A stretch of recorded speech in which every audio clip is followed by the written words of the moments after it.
بسم الله الرحمن الرحیم. نن زموږ د طریقة العصریه د اولې حصې سبق نمبر 201 دی او الدرس الحادي والخمسون یو 50م درس دی. په نن درس کې به موږ الفعل الماضي التلمیذات شاګردانې جینکۍ ډېرې د دوو نه زیاتې او تمرین مشق یعنی زموږ نن مشق دی. په مشق کې زموږ دویم نمبر سوال دی. اول نمبر سوال موږ د سبق یوې حصې سره حل کړو. دویم نمبر سوال موږ له راکړی وی کمل العبارات الناقصه. کمل دا د امر صيغه ده، وی کامل کا پوره کا العبارات یعنی دا کوم عبارت چې دی وی دا پوره کا الناقصه نیمګړی چې دا کوم نیمګړی عبارت دی وی دا تاسو پوره کوي. کمل العبارات الناقصه نیمګړی عبارات مکمل کوي. ٹھیک شو؟ دا ترجمه و د دغه سوال چې کوم لیکلی دی کمل د امر صيغه ده. اوس موږ له راکړي دي وی الطالبه قرأت الكتابه. الطالبه یوی طالب علم قرأت الكتابه کتاب ولوستو. نو ګورئ دلته قرأت ورله د فعل ماضي واحد مؤنث غایب صيغه راوستې ده. څلورم نمبر د ګردان د سر نه څلورم نمبر صيغه راوستې ده. د ګردان د سر نه ځکه طالبه یوه ده نو ته به ورله صيغه نمبر 4 راوړي. چې طالب دوه شي صيغه نمبر 5 به ورله راوړي. چې طالب ډېرې شي او غایب وي نو هغې دپاره به صيغه نمبر 6 راوړي. شپږمه صيغه به ورله راوړي. ټیک شوه؟ ورته به لیکې. نو ګورئ دلته طالبه یوه ده. ٹھیک شوه؟ نو مونږ ورله صيغه نمبر 4 راوړله. د واحد مؤنث غایب صيغه ده. فعل ماضي واحد مؤنث غایب صيغه ده. الطالبه قرأت الكتابه. طالب علم جنۍ کتاب ولوستو وویلو. طالب علم جنۍ کتاب وویلو ولوستلو. ٹھیک شوه؟ اوس طالبات دوه کیږي نو صيغه به هم ورله د تثنیې راوړي. دلته صيغه د واحد مؤنث ده. د واحد مؤنث صيغه ده. الطالبه قرأت الكتابه. په دې کې دا قرأت چې دی دا د واحد مؤنث صيغه ده. اوس طالبات دوه شوې نو ته به ورله د تثنیه مؤنث صيغه راوړي. قرأتا. ٹھیک شوه؟ نو الطالبتان دوه طالب علمانې قرأت الكتابه کتاب ولوستو. دوه طالب علمانو جنکو کتاب ولوستلو وویللو. نو قرأتا معنا ده دوو جنکو ولوستو. ٹھیک شوه؟ اوس الطالباتو ټولو جنکو ډېرو جنکو قرأنا ورله اوس د جمع صيغه راوړه. د جمع مؤنث غایب صيغه ده. نو طالبات ډېرې دي نو اوس به ورله ته صيغه هم د جمع راوړي. ټیک شوه؟ نو الطالبات قرأنا الكتابه. الطالبات قرأنا الكتابه. ټولو طالباتو جنکو کتاب وویلو. ټولو طالباتو جنکو کتاب وویلو. نو موږ له دا خالي ځایونه راکړو. اوله صيغه راله دی حل کړې ده راکړې ده. وایي تاسو اوس په دې نورو خالي ځایونو کې چې کومه صيغه راځي هغه تاسو لیکئ. نو ګورئ قرأ د واحد مذکر صيغه ده. قرأ تثنیه مذکر. قرأو د جمع مذکر او قرأت واحد مؤنث صيغه ده. قرأتا تثنیه مؤنث. قرأنا جمع مؤنث. ٹھیک شوه؟ نو دی موږ له د فعل ماضي د واحد مؤنث صيغې د تثنیه مؤنث صيغې او د جمع مؤنث صيغو مشق راکړی دی. نو دا زموږ د په اول نمبر کومه صحیح چې راکړې وه په هغې کې موږ د واحد مؤنث تثنیه مؤنث او جمع مؤنث صيغې مشق وکړو. دا خالي ځایونه هم پکې ډک کړ. ٹھیک شوه؟ اوس دویم نمبر راکړی الوالدتو مور نصحت الاولاد بچو ته نصیحت وکړو. نو نصحت موږ له د واحد مؤنث صيغه راکړې ده ځکه هلته مور یوه ده. چې مور یوه وي نو دا نصحت په مؤنث صيغه به هم ورله یوه وي. که چېرته دا ابتدا کې دا کم اسم دی دا تثنیه وي نو ته به ورله صيغه هم د تثنیې راوړي. او که دا اسم جمع وي نو ته به ورله صيغه هم د جمع راوړي. ټیک شوه؟ خو که چېرته د دې الټه شو دا والده چې ده دا دې خوا د نصحت په ځای راشي او دا نصحت دلته کې د مور په ځای د والدې ځای ته به وړي که نه. نو بیا به د یوې مور دپاره هم نصحت راځي. د دوو میندو دپاره به هم 1 نمبر صيغه نصحت راځي او د ډېرو میندو دپاره به هم هغه یوه 1 نمبر صيغه راځي د 4 نمبر یعنی د واحد مؤنث صيغه. ټیک شوه؟ همدا 1 نمبر صيغه چې ده دا به د یوې مور دپاره هم راځي د دوو دپاره به هم راځي د دوو نه زیاتو دپاره به هم راځي. که چېرته دا نصحت ابتدا کې راشي. ٹھیک شوه؟ فعل دا نصحت فعل دی که دا په شروع کې راشي او دا اسم ترې وروستو راشي نو بیا به مونږ صيغه نمبر 1 چلو. که یوه مور وي هم صيغه نمبر دا صيغه نمبر 4 دا واحد مؤنث صيغه. او که دوه میندې وي بیا به هم دا واحد مؤنث صيغه. او که ډېرې میندې وي بیا به هم دغه د واحد مؤنث صيغه. خو که چېرته اسم ابتدا کې راشي لکه اوس څنګه چې دلته الوالدتو ابتدا کې راغلی دی نو دلته کې د والده یوه ده نو نصحت صيغه نمبر واحد مؤنث والا ورله استعمال شوی 4 نمبر.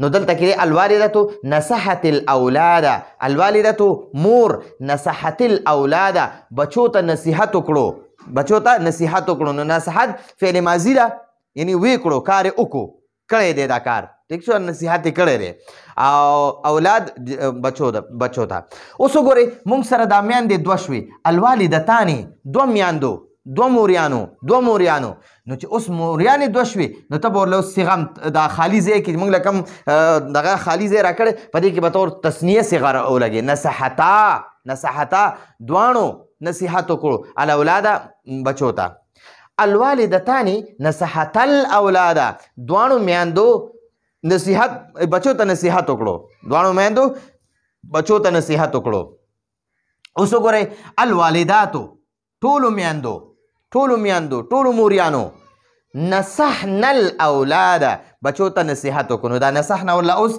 دلته کې دا میندې جمع شوې نو نصحنا صیغه م ورله جمع راوړله په دې خالي ځای کې ټیک شوه نو الوالداتو نصحنا الاولاد ټولو موریانو یا ټولو میندو بچو ته نصیحت وکړو دا موږ سره دویمه حصه شوه اوس درېیمه حصه یې راله راکړې ده المرأة دعت البنات المرأة ښځې یوه ښځه ده ښځه یوه ده نو دعت صیغه م ورله د واحد مؤنث غایب صیغه راغلی ده یا 4 نمبر صیغه ده ټیک شوه د ګردان د سر نه دعا دعو دعت دعو دعت نو وګورئ دا دعت دی دعت ٹھیک شو دا دعت ته ګورئ دا اصل کې داسې دی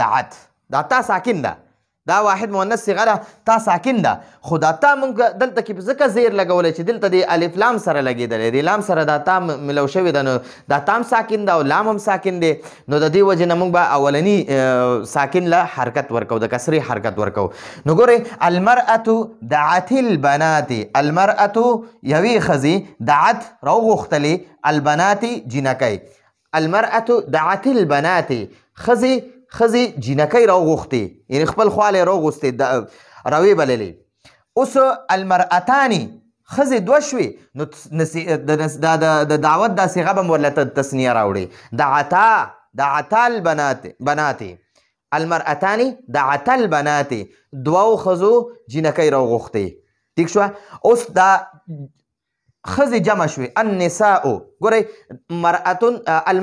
المرأتان النساء ٹھیک شوه نو د امرأې چې جمع ده هغه نساء ده نو ګورئ النساء ښځو دعونا البنات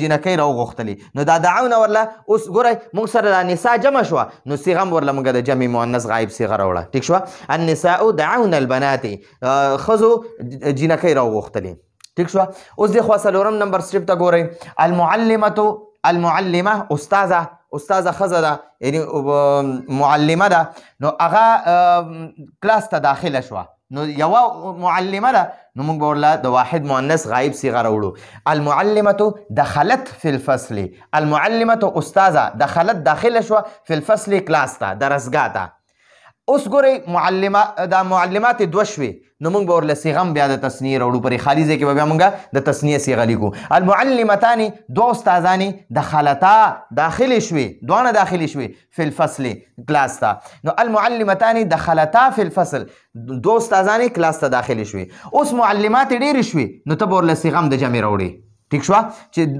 د معلمات جمع شوې د دوه نه چې زیات شي هغه جمع وي نو بیا به هغې دپاره ته صیغه د جمع راوړې نو المعلمات دخلنا فی الفصل ټولې استادانې کلاس ته داخلې شوې ٹھیک شو نو دا نمبر مو شو اوس 5 نمبر دی الطفلة لعبت طفله یوه ماشومه ده ماشومه یوه ده نو بیا به ورله ته صیغه یوه راوړې واحد صیغه راوړې که ماشومانې دوه شوې صیغه به م ورله ته د تثنیې راوړې که ماشومانو جمع شوې صیغه به م ورله د جمع راوړې ټیک شوه نو دلته یوه ماشومه ده الطفلة لعبت ماشومې لوبې وکړې فی الطریق لاره کې لعبت لوبې وکړې ٹھیک شوه فی الطریق لاره کې الطفلتان ګورئ اوس ماشومانې دوه شوې نو ته به ورله تثنیه صیغه راوړې د تثنیه مؤنث صیغه راوړې تثنیه مؤنث غایب الطفلتان لعبتا دواړو لوبې وکړې لعبت معنا ده یوې لوبې وکړې لعبتا معنا ده دوو لوبې وکړې لعبنا معنا ده ټولو لوبې وکړې ټیک شو.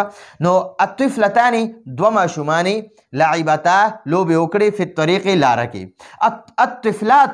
الطفلاتو ټولو ماشومانو جینکو لعبنا فی الطریق لعبنا لوبې وکړې فی الطریق لاره کې. نو دا موږ سره 5 نمبر ایسا مو شو. 6 نمبر الخادمه نظفت الحجرة. خادمه یوه ده، نوکره یوه ده، نوکره اوس دلته موږ سره یوه ده.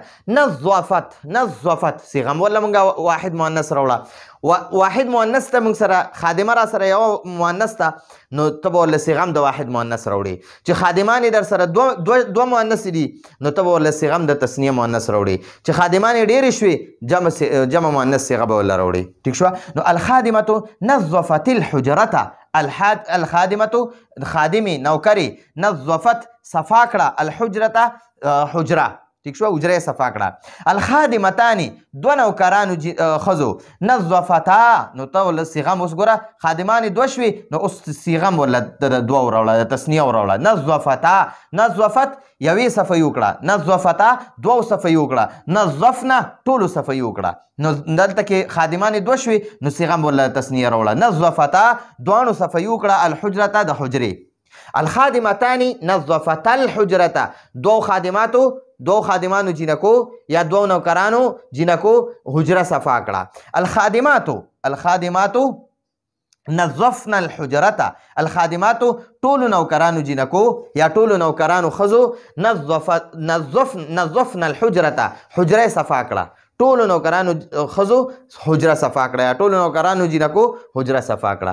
نو دا موږ سره 2 نمبر سوال او د تمرین ان شاء الله 3 او 4 نمبر سوال به بیا په بل درس کې حل کوو. نو راتلونکي درس پر اجازه غواړو. هذا هو المرام والله اعلم بحقيقة الكلام.